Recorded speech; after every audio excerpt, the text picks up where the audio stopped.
This conference will now be recorded. Okay. So once again, welcome everybody. Good to see you all. Yeah, and we are continuing with the discussion on hell, on what that looks like from a Jewish point of view. And we discussed that the idea is not punitive. It is meant to be rehabilitative. It is a matter of coming full confrontation with who we are without any excuses, without any obfuscation, the full reality of things that we have done and who we have become, because we are simply the sum total of all of the decisions that we make in our life and the things that we do, the things that we say, even the things that we think. All of those affect and mold us into the people that we are. And we discussed the idea that any wrongdoing is a misguided connection to that which is temporal, to that which is temporary. Whereas any positive mitzvah, kedusha that we do, holiness that we do, is connecting ourselves to that which is eternal. And therefore, any of the rehabilitation that we'll need to go through as a result of our connection to anything which is temporary, by definition, must be temporary. Hence, the Kaddish for 11 months, etc., and different customs that we have. Whereas anything that we connect to which is eternal, which is a mitzvah, which is a way of our accessing and connecting to God, that too will be eternal.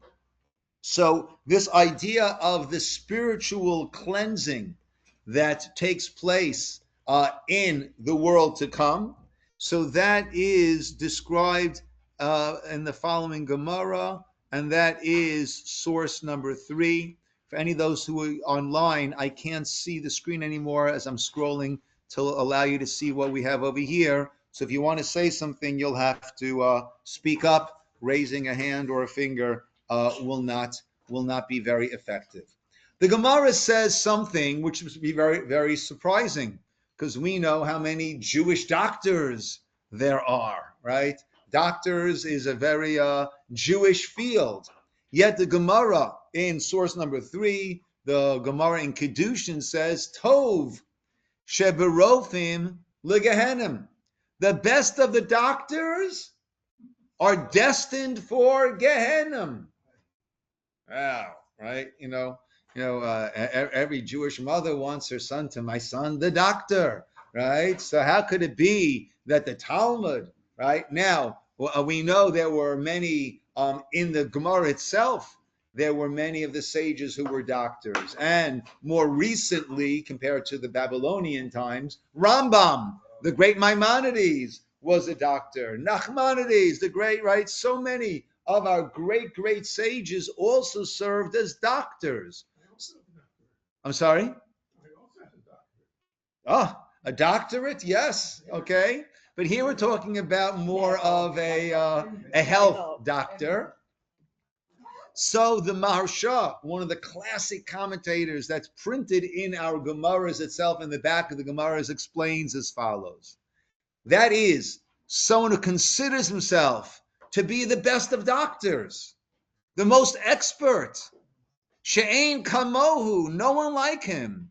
V'somech biyoter al hamchato, and he overly relies on his own expertise, intelligence, mitoch gavato, because of this gava, this haughtiness, this arrogance.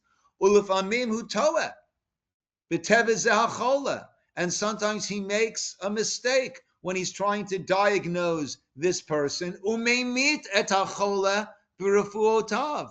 And actually, the medications are it's a slippery slope, and it can go either way. And if you prescribe the incorrect medication, that can end up killing someone. Aval yesh lo lisa v'litain im shaharofim kevan shehu sakana nefashot. Rather, he should have consulted with other doctors, since he's dealing with matters of sakanat nefashot, of lives being hanging in the balance. So, not that the best of the doctors are destined for Gehenna. A doctor who views himself as being the best of the doctors and therefore has this haughtiness and doesn't confer, doesn't consult with others. No, why would you go for another opinion? Right? That would be ridiculous. Such a doctor will need to go through that recognition of their own audacity, their own haughtiness, and be cleansed and confront that. It's interesting that a number of things, right? We learn out that even Hashem, so to speak, consulted with the angels. That's the Naaseh Adam famously, right? Let us make man, right? So that's to teach us that you could always gain from speaking and consulting with other people. Don't think you've got it. You might be smarter, you might have more experience, right? But nevertheless, everyone has their own perspective, and you could always gain from someone else. The Gemara fascinatingly says that Rav said, I learned a lot from my rabbis. I learned even more from my colleagues, my friends. Umi talmidai, and from my students, I learned the most. Yoter mikulam. I learned the most from my students. How could students teach the teachers? Well, they have a different perspective. Everyone has something to add, right? We say in Pirkei Avos, Ezehu Chacham, who is a wise person? Well, yes, along those lines. Halo made Mikol Adam, someone who learns from everyone, right? And therefore, this is an example of this idea. Now, they also point out in an interesting manner, Tov sheberofim legehenim. The word Tov has a gematria. Tet is 9, right? Every letter in Hebrew has its corresponding numerical value. We call that gematria. Tet vav vet 9 6 2 equals 17. So they say, right? When we daven Aramida, we have 18. It's called the Shemona Esrei, 18 brachot. So the doctor who leaves out one of those brachot, which one does he leave out? Rufa'enu, God heal us. Hey, no need for that. Dr. So-and-so is here. So that's the Tov Sheberofim. But again, it speaks to the same idea of this haughtiness and right? And therefore the need for a corrective steps to be taken. Rabbi. Yes, just one second. I'm sorry about number 4. I'm not sure what happened over there, but just making see if everyone's paying attention, right? Wow. Right, we go from 3 to 5. Okay. There is no deep Kabbalistic reason that I did that for any of you who might be wondering. Okay, but yeah. You might not be aware. That's true. That is true. Oh, I know what happened. Yeah, 4 was in Hebrew, and then I have it in English in 5, but okay. So it is 5. 5 is 4? 5, yeah. 5 is the next one that we're going to do. Okay? The Gemara, the Talmud tells us of some interesting members in the world to come. Okay, let's take a look at source number 5. Rabbi Broka Chozah used to frequent the market at Bei Lapat, where Eliyahu Navi often appeared to him. Once he asked Elijah, is there anyone in this market who is a Ben Olam Haba, is a person who is destined for the world to come? Eliyahu looked around and said, no. Meanwhile, Eliyahu caught sight of a man wearing black shoes, which was not the Jewish manner of dress, who had no thread of blue, tzitzit in other words, on the corners of his garment. So he's dressed like a non-Jew. And he says, this man is a Ben Olam Haba. This person is a Ben Olam Haba. We'll discuss that term is interesting, a Ben Olam Haba. Remind me if I don't come back to it at the end, to come back to that. Literally, a Ben Olam Haba means a child of olam haba, like a bar mitzvah. Bar means ben in Aramaic. A ben mitzvah, a ben olam haba. We'll see. Right, broke him right off to him and said, "What is your occupation? Right, let me hear about you." The man said, "Come back tomorrow." Right, go away, come back tomorrow. The next day, he asked him again, "What is your occupation?" And he replied, "I am a warden." What do I do as the warden of the prison? I keep the men and the women separate, right? The women are in a very vulnerable situation when they are there in prison. Certainly, if you have mixed quarters of male and female inmates. So I keep the men and the women separate, and I place my bed between them so that they may not come to sin. And when I see a Jewish girl upon whom the Nachmim, the non-Jews, have cast their eyes, I risk my life and I save her. Once there was amongst us a betrothed girl upon whom the Nachmim had cast their eyes. I took lees of red wine, right, sediments of red wine, and put them on her skirt. And I told them, these men, she is unclean. Leave her alone. Right, Broga further asked the man, "Why have you no fringes? And why do you wear black shoes?" Right, it's interesting. Now, very yeshivish, right, to wear only black shoes. Then black shoes, right? Jews don't wear black shoes, right? And he replied that the non-Jews amongst whom I move may not know that I am a Jew. Why? So that when a harsh decree is made against Jews, I inform the rabbis, and they pray to God, and the decree is annulled. So therefore, I need to not let them know, and therefore they'll speak freely amongst me. I'll hear any plans, and I'll be able to alert the rabbanim, the rabbis, about it, and they can do their best to annul that decree. He then asked them, "When I asked you, what is your occupation? Why did you say to me, go away now and come back tomorrow?" He answered, they had just issued a harsh decree. And I said I would first go and inform the rabbis of it so that they may pray to Hashem. Wow. So here you have a guy who's a prison warden, right? Not dressing very Jewish, not looking Jewish, not presenting as Jewish, but this is a person who is a ben olam haba. When they were conversing, two other men passed by. Elijah remarked, "These two are also bnei olam haba." Right, Broka approached him and asked them, "What do you guys do? What is your occupation?" They replied, "We are jesters.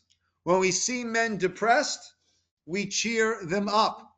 Furthermore, when we see two people quarreling, we strive to make peace between them." These were the bnei olam haba. These were the people that in that marketplace were pointed out as being bnei olam haba. Now, I mentioned before, ben olam haba is an interesting concept because, we don't serve Hashem in order to get to olam haba. We serve Hashem, as it says in Pirkei Avos, we should be like a servant serving the master, not in order to receive reward. As I like to compare that, it would be like someone coming to your house and staying for a week.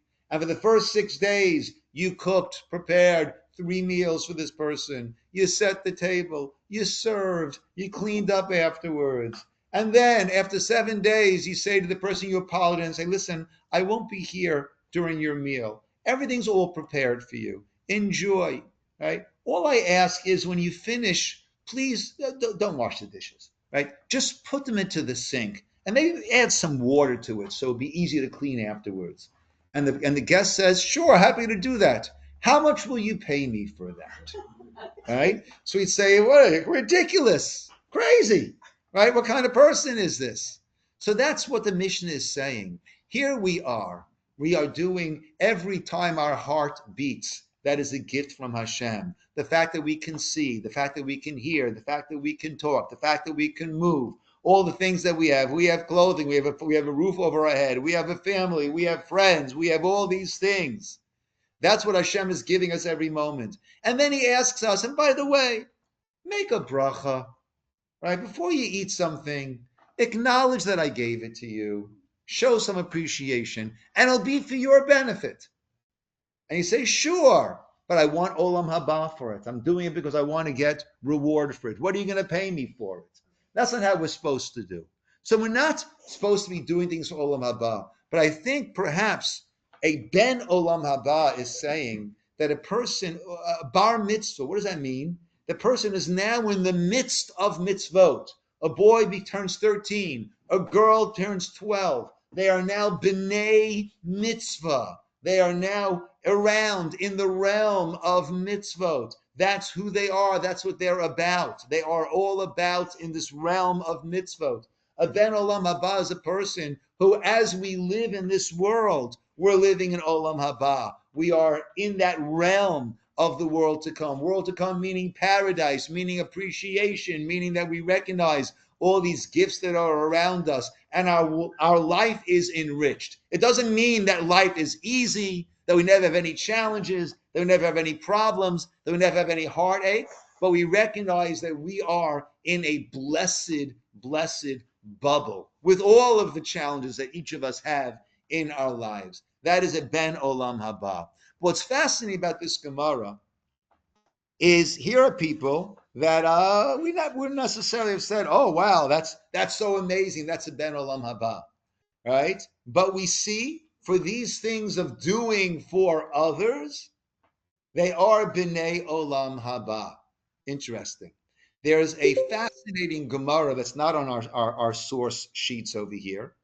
The Gemara tells of a person who died. Happens fairly often. What was unique about this is that he was then revived. So he had, right, we hear about these near-death experiences. They're somewhat common in our world with all of our medical progress and ways of jolting the heart and all these things. In Talmudic times, that was not a very common thing. But this person was dead, clinically dead, and then he was revived. And his father said to him, "What did you see when you were there?" And he answered, "Olam hafuch. I saw a world that was upside down. Elyonim, those who are held up high, those who are up high. Tachtonim, we're down low. Tachtonim, those who are down low. Elyonim, we're up high." And his father said to him, "Olam barur ra'ita." You didn't see a world that was hafuch, that was upside down. You saw a clear world. So what does that mean? Rashi explains, who were the Elyonim? Who were those up high who were in low esteem? And who were those that were low that were in high esteem? So Rashi explains the rich, the powerful, those people who in this world are held in high esteem. There they were held in not high esteem, meaning you could be rich and powerful and righteous, but the esteem that you be held with in the world to come is not because of your wealth or your power, but because of who you are. So the people in this world, the rich and powerful, right, are held in such high esteem. They're on a low level. And those poor people who are often dismissed and ignored, they are Elyonim. Why? Hmm? Why? Because they were poor?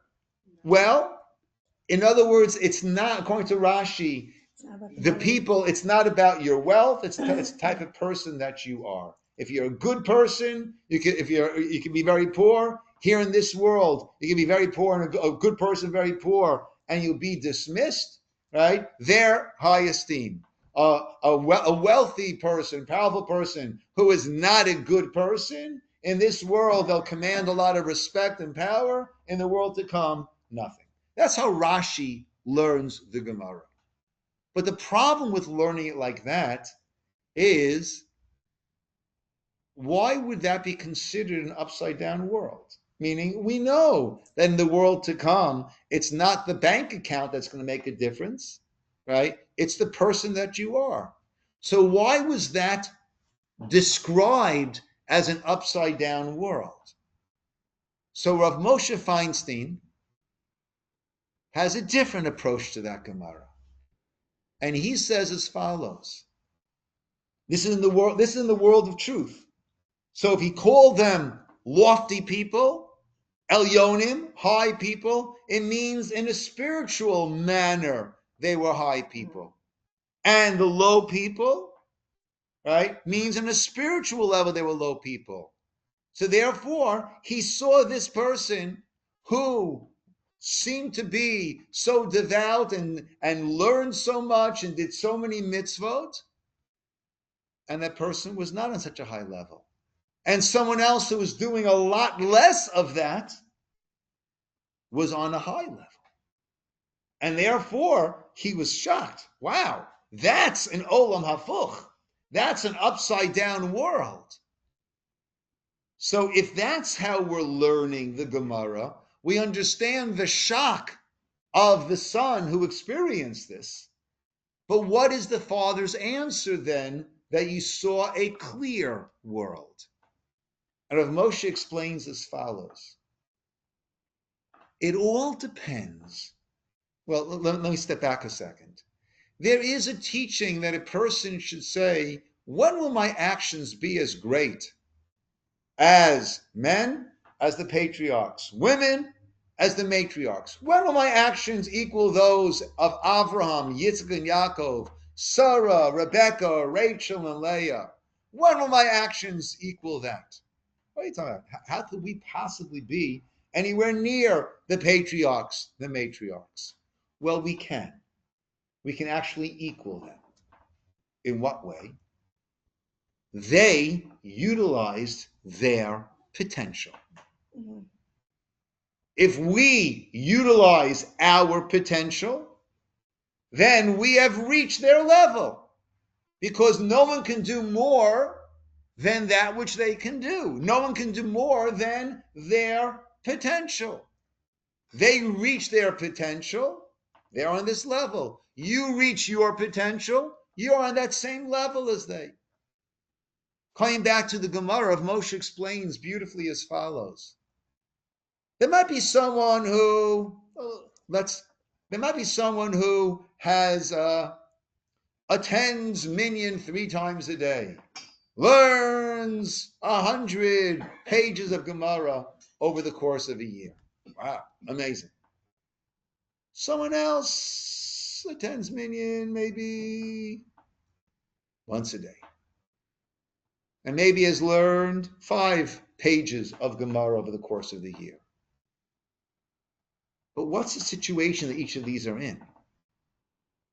Right? How easy is it for this one to do it? How difficult is it for that one to do it? How much of themselves are they giving? Right? For some person could be 100 daf, they could do that in 3 days. Someone else, they sweat and they sweat and they sweat and they sweat. So we look at, well, what's the person doing? Are they doing A, B, C, D, checklist? And that's a good Jew or a not good Jew. Who knows? Who knows? When I was teaching in Israel, it was forever etched in my mind. There was a guy, one of the guys I was teaching at a yeshiva where it was lots of guys who had not had the most rosy of experiences going through high school, wherever it was. Right? If you ask a guy, what school did you go to, they would answer back, what year? Okay, these are guys who sometimes were bounced around a little bit. Right? Says one guy is sitting there and he's learning the Gemara, and as he's learning, he's yelling at himself. 2 hands on the Gemara, 1 on the Gemara, 1 on the Rashi. He's yelling at himself.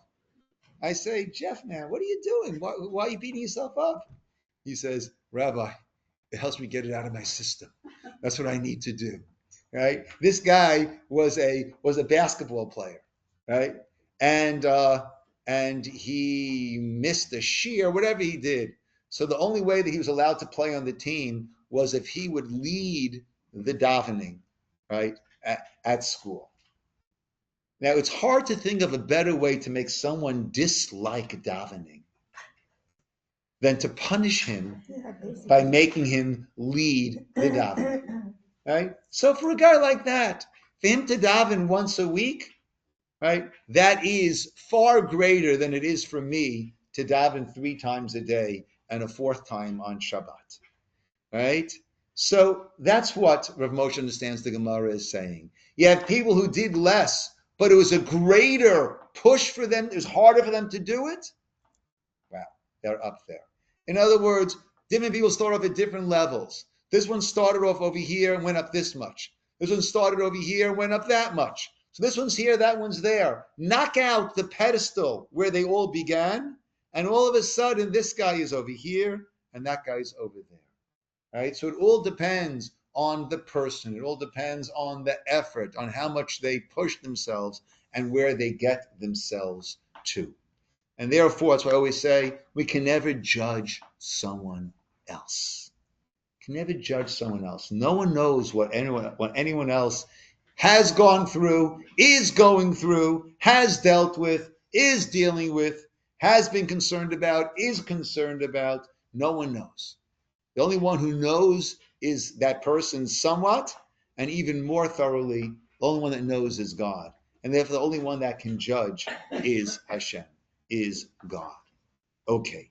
So you have these people who, right? So this guy's, they're jesters, they're jokesters. For them, that might be the greatest thing in the world.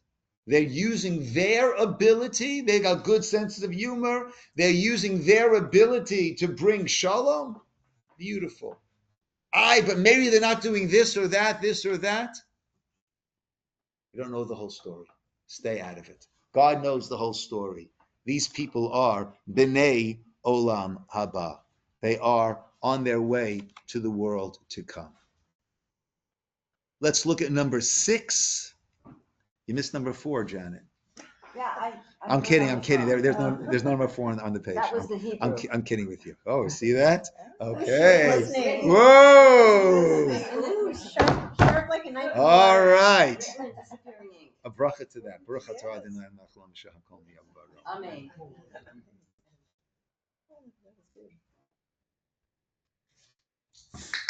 Janet doesn't miss a beat. Clearly. Okay. A lot. Look at my timing. A lot of beats.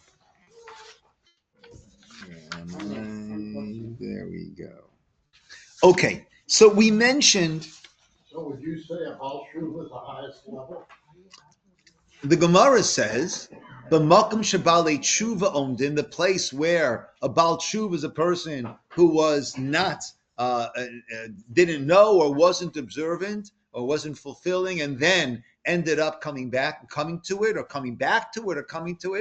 A place where balei tshuva omdim, afilut tzadikim gemurim, even fully righteous people can't stand. Yes, there certainly is, but again, it all depends on how much of oneself one has invested in it, right? How much of myself am I putting out for this? How easy, how important it is to me? How dear is it to me? How much am I pushing myself?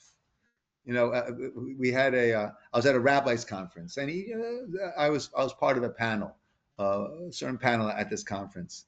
And one thing that I like to share, right, at these rabbis' conferences, right, you know, we all push our balei batim.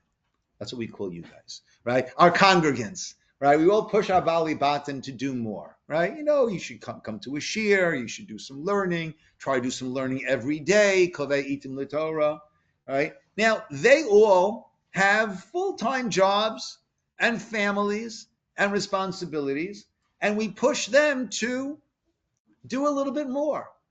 Well, it's not enough for us rabbis to just be doing our job, right, which is preparing our classes and all those things, right? Just like we expect them beyond their jobs to find time for learning, we also need to find time for our own learning. And we need to make sure that we are pushing ourselves. You know, even though we rabbis have the incredible gift that our work is davening, our work is learning, our work is teaching, our work is doing our best to help people in different situations. What an incredible gift that is what our work is. But in addition to our work, we need to make sure that we are pushing ourselves. So everyone needs to be pushing themselves to see what more can I be doing. We have a limited time here on this earth. That's the bracha I think we mentioned last time, that Elokai Neshama, maybe it was a different class, right? That Hashem, in this class, you gave me this soul, and it'll be taken away from us at a certain time. And we recognize a different class. And we recognize that we have a finite amount of time here. And therefore, we have to do our best to pack it, right, to make it worthwhile. So yes, Bali Tshuva can stand at a place where even Tzaddikim Gemurim don't stand, right? But it all depends how much is each person investing of themselves. And like the example that I gave, I think the first of this series, that's like 4 classes ago, about the 2 guys in prison, right? And that it's not reward and punishment. It's not like getting a lollipop or getting a slap on the wrist, but rather it's a matter of what one creates. So take a look at the Meiri on Chibur HaTeshuva, source number 6. Ein ha'olam haba schar hama'asim. The world to come is not the reward for things that we do. Aval hu peryam.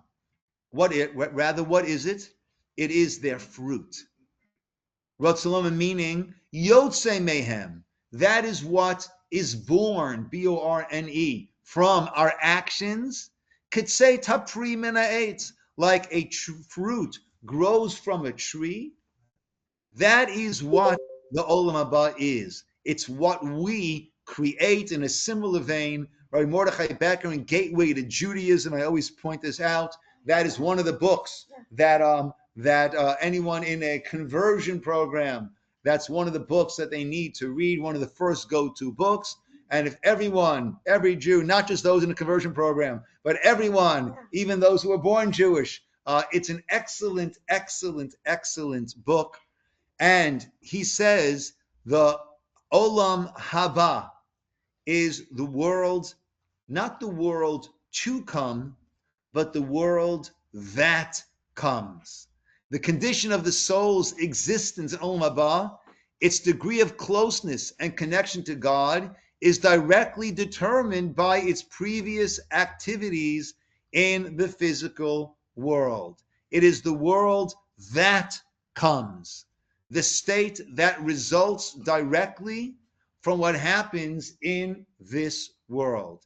It is that which we create, that which we form. I think it's the Nefesh HaChaim, right? We say the Mishnah in Pirkei Avot, Ethics of the Fathers, says, Da malamala mincha, which simply is translated, know that which is above you, right? And there's an eye that sees, an ear, right? That there needs to be this accountability. But he says another way of reading that is da, no, malamala, that which is above, that which awaits, mincha, is from you. You create it. Whatever you create is there, and yes, Chaya. What is the difference? Is there a difference when a child dies versus an adult? Because the child has not had a chance to build, although you can argue that say that they finished. Yeah. But what's the difference? The way that we look at that is that our stint in this world is an aberration. It's an unnatural state. The natural state is that we as spiritual beings are in a spiritual world. Every neshama, every soul has what it needs to accomplish here on this mission. And then once the mission is accomplished, then the person returns home. Different people, based on their neshamot, have different missions and different time required for that mission. and then they come back home. And the way that we look at the very, very tragic, right? Very, very tragic situation of a person dying young is that they were here for what they needed to be here, and then they have returned home. So I try to be very careful when I hear such a situation, right? And it's heartbreaking and it's tragic. So I say, that's heartbreaking. That's tragic. I avoid saying that's terrible, because terrible is judging what God has done. Tragic, heartbreaking is describing how we here, who are not privy to all that which God knows, to us it is tragic. And the Torah, actually the Torah recognizes this. Famously, by the death of Sarah at the age of 127 years old, the verse says that Avram came lispod l'Sarah, to eulogize Sarah, v'liv kota, and to cry for her. And the letter Chaf, I believe, in Liv Kota is written smaller than the other letters. In the Torah itself, that letter Chaf is written smaller. We have a certain Masorah, the Masoretic tradition, that tells us certain letters are written bigger than the regular fonts, certain letters are written smaller. Why that smaller font over there? Because his crying was somewhat limited and contained, because it wasn't a tragic death. It was a sad. Every death is sad. But she had lived 127 years of a full life, had accomplished tremendously, and therefore it wasn't a tragedy, it was a loss, a profound, sad loss, but not something that we would term a tragedy. So the Torah connotes that the way we view these things are different, right? According to our limited perspective, this is a tragedy and this is sadness. At the same time, we don't want to describe it as being terrible. That's passing judgment on God. But our healthy Torah understanding of those events is that that's how long that person needed to be here. But right, every moment that we have here is actually a tremendous gift. Right? As we'll see in the famous story number 8, the Vilna Gaon on his deathbed, it is told that the students of the Vilna Gaon, right? Gaon means genius. He was known as the genius of Vilna, right? He's just known as the Vilna Gaon, Rav Eliyahu Kramer, I believe, right? He lived in the late 1700s. In the last hours of his life, the students gathered around his bed, eager to hear their great master's last words.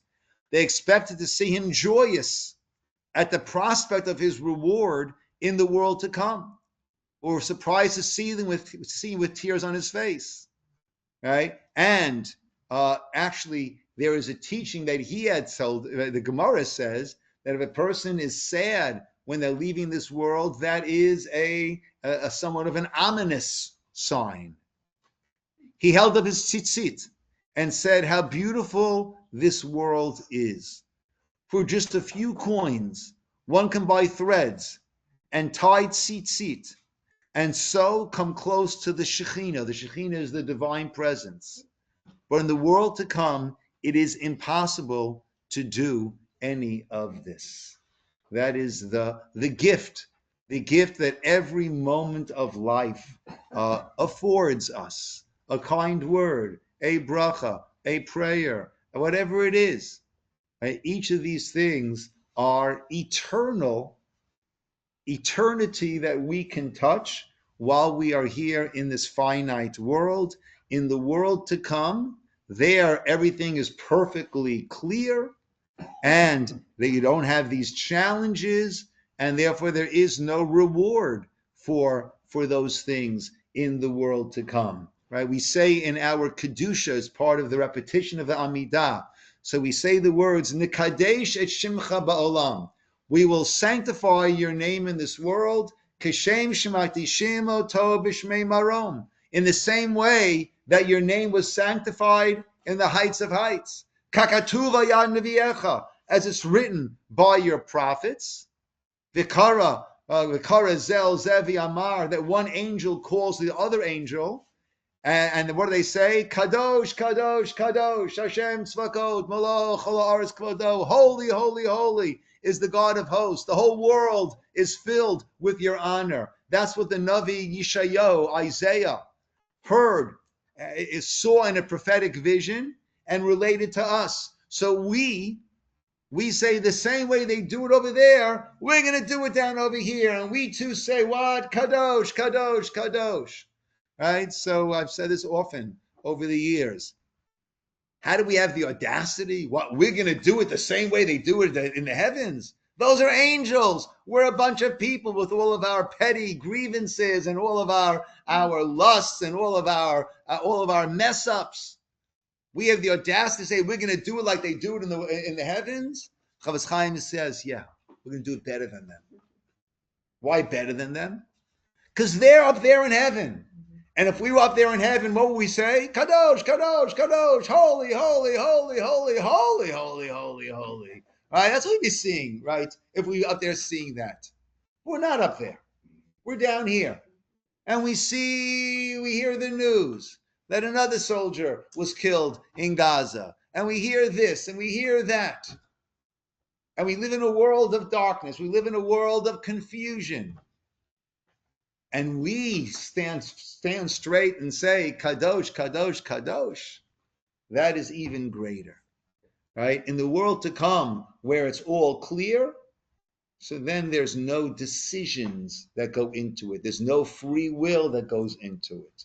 Here in this world, we have a lot of decisions to make and a lot of attitudes that we can choose and a lot of actions we can choose, a lot of things we can choose to say or choose not to say, be them things that we should be saying that perhaps we don't say, things that we shouldn't be saying that perhaps we sometimes do go ahead and say. All these decisions that we're making, and every single one of these decisions is creating who we are, and who we are is what lives on eternally.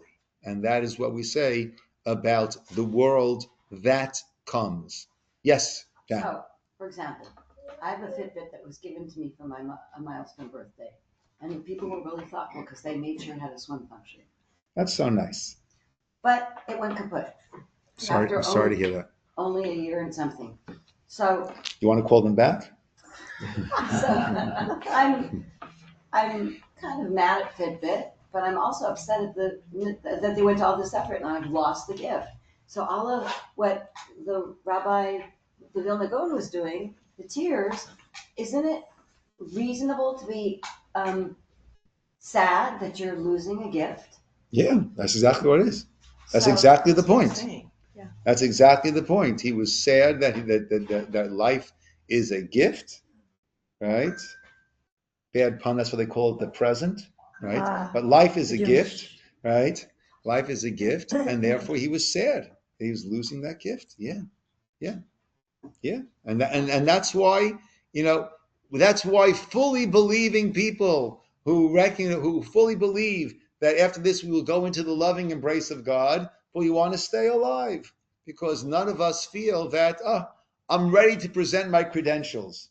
Whatever I can accomplish, done. I'm there. Isn't that also kind of rejecting the gift? What's rejecting the gift? By wanting to live?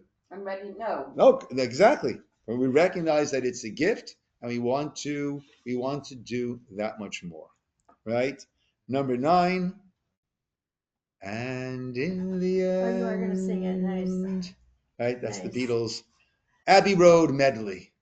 The love you take is equal to the love you make. Huh? When did you learn all this? Oh, are you kidding? I had some solid teenage years. a little too solid at times. Okay. On talking about heaven and reaping rewards after death, a man said, what if we live a rich, selfless, compassionate, caring life here on earth? Then we die, and there is nothing, no reward. right? What do we do, right? If there really is no world to come. So you did this rich, selfless, compassionate, caring life, and then there's nothing. The other man said, if that happens, then your reward is that wonderful life that you lived on earth, right? And that's also what I mentioned before, the idea of the ben olam haba. You could be living in olam haba as you are walking this earth, right? When we live our life in that rich, selfless, compassionate, caring, spiritual way, then we are living, right, olam haba right here. Life is precious. We wish for long life to do mitzvot, grow spiritually, and gain the greatest closeness we can to the Almighty in this world. When the time comes for us to leave this world, there's no need to fear the next step. It's merely a step along the path, even if there will be some of number 2 on our list over here, some hell, some rehabilitation that one does need to go through. It's merely a step along the path to the ultimate pleasure of being one and united with God, with Hashem. Okay, my friends. Yes, Marty. So, Yes, is this your question or Eitan's? Whose question is this? it's my question. Okay, yes, Marty. So I'm under the impression that everyone has to go through Gehenna to get to Olam Haba. Is that true? Or is there some that are like immediately into Olam Haba? I imagine that there are some who are in the express lane. I would imagine so. I mean, are there some that stay in Gehenna for, I don't know, No. longer or eternity? No. That's not true. Correct. Is it always a set 11 months? Well, no, the 11 months is because we don't want to assume the person needed the full 12 months. Okay. Right? Now, there are those people who at a certain point do not deserve to continue to exist, and they will no longer even exist. The neshama, you mean? Yes. Right? Include child But users? that would be the real horrific people who have graced this earth. Yeah, but You mean the worst of the worst, the worst of the worst. But then I know you're talking But- about reincarnation next, but isn't the whole purpose to fulfill your mission, and then you have Yes, all of that? and there are some, Hitler, Stalin. Yeah, you have those people. Idi Amin Dada, the Gaddafis, the Saddam Hussein's, right? We've had this world has experienced more than one of these guys, right? So they will not go through this and then reach. Who am I? My understanding is they will not go ahead and reach that, but the amongst the general populace, I imagine there are some that will go that will have a quick entry, and others of us who have had different things that we've done along the way might need some rehabilitation. But it's all along the way. It's interesting. I said jokingly about the express lane, right? But the express lane, you can't be traveling by yourself in the express lane. You have to have at least 2 people in the car. Nice. Right? So you have to be working with someone else. You have to be helping other people along the way. If you're the stickers don't the clean gas emission stickers don't work over there to get into the fast lane. So what I don't understand is in number 3, it's saying Holy is destined for Gehenna, but we're all destined unless we get straight to Olam Haba. And then in number 5, it's like who is destined for Olam Haba? So the idea is that they're going to need. I think that I'm saying that Gemara is that they will need a serious rehabilitation. And we're talking about those who have such haughtiness that they've brought about deaths of other people by not conferring with others, as the Maharsha said, right? Or I don't need God. There's no need. Don't bother saying the blessing of God heal me. I gotcha. Yeah. So what would be I know this is kind of lapsing into next time, the determinant of someone who can be in Gehenna and then not have to do any Gilgul or reincarnation and then go to the next portion versus someone. That is part 3. Right? When does reincarnation work its way in? I just want to say I'm going to be away the next 2 Thursdays. The Thursday after that is the Thursday before Tisha B'Av. So our Tisha B'Av, the 9th of Av, that's the date of the destruction of both the first and second temple, and of the 5 rabbinic fasts that we have. That one is the most stringent of the fasts. It begins the night before. Actually, it's on a Saturday night, so it's a little bit of choreography that needs to be done, right? And there's no besides not eating, right? There's no washing. We don't wear leather shoes. We don't sit on a high chair on a regular height chair. So the next Lunch and Learn will be in 3 Thursdays, and we're doing a 1 week pause from our series here, dealing with Tisha B'Av, and then we will get back into reincarnation. Yes, Chaya. So, child abusers, they're not as bad as Hitler, you could argue, because they didn't do the kind of damage on the scale that he did, but people who have actually done. Yeah. Again, I leave that to us. Yeah, certainly someone who's a child abuser, someone who has ruined the lives of children, of innocent, vulnerable children. I imagine there's a very there's serious consequences to that. Exactly what they are, I know. I leave that to the compassionate Father in heaven to give a verdict. The Gemara says that whatever verdict is given, the person is the first one to sign on and say emet, truth, deserved. Really? Yeah, because that's the world of emet, of truth. What about with some of these real heinous people? What if this was their destiny to do? It's never their destiny. Okay. It's never their destiny that they have to be.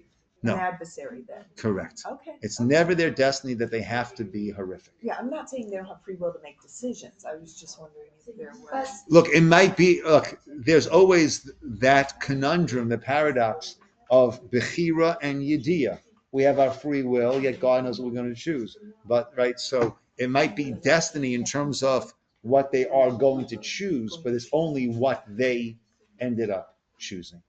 And I'm still curious about the person who won't have any existence. We're not sure.